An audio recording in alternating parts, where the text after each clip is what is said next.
Saudara-saudari, selamat malam semuanya. Malam ini mari kita bersama-sama mempelajari tentang hal salib Tuhan Yesus Kristus. Tadi malam kita membahas salib Tuhan Yesus Kristus. Pada saat dia meninggal, dikatakan, "Sudah selesai." Lalu tabir bait suci pun terbelah. Pada waktu itu juga terjadi gempa bumi besar. Artinya Bapa Surgawi telah menghapus perjanjian lama. Menghapus perjanjian yang diadakan dengan orang Israel. Lalu mengadakan perjanjian baru.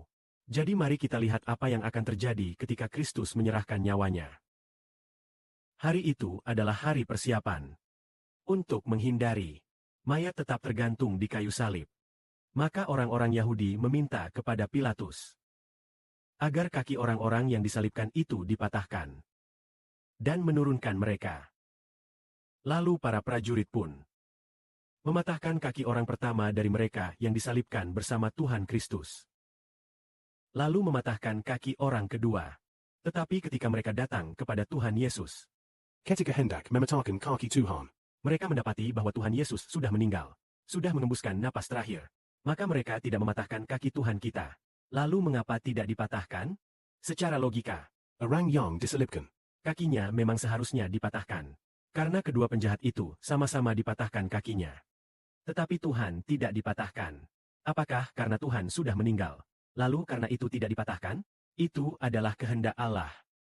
Bapa Surgawi membuat pikiran para prajurit itu tidak lagi mematahkan kaki Tuhan.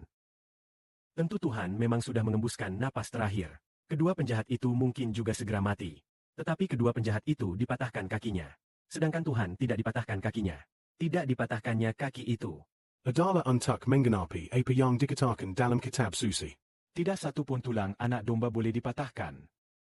Ada juga satu kalimat dalam kitab suci yang berkata, "Mereka akan memandang kepadaku," yaitu dia yang telah mereka tikam, dikatakan. Tidak satu pun tulang anak domba boleh dipatahkan. Dalam perjanjian lama, Anak domba Paskah. Waktu itu Bapa memberitahu Musa, tidak satu pun tulang anak domba boleh dipatahkan. Secara logika, anak domba itu sudah disembelih.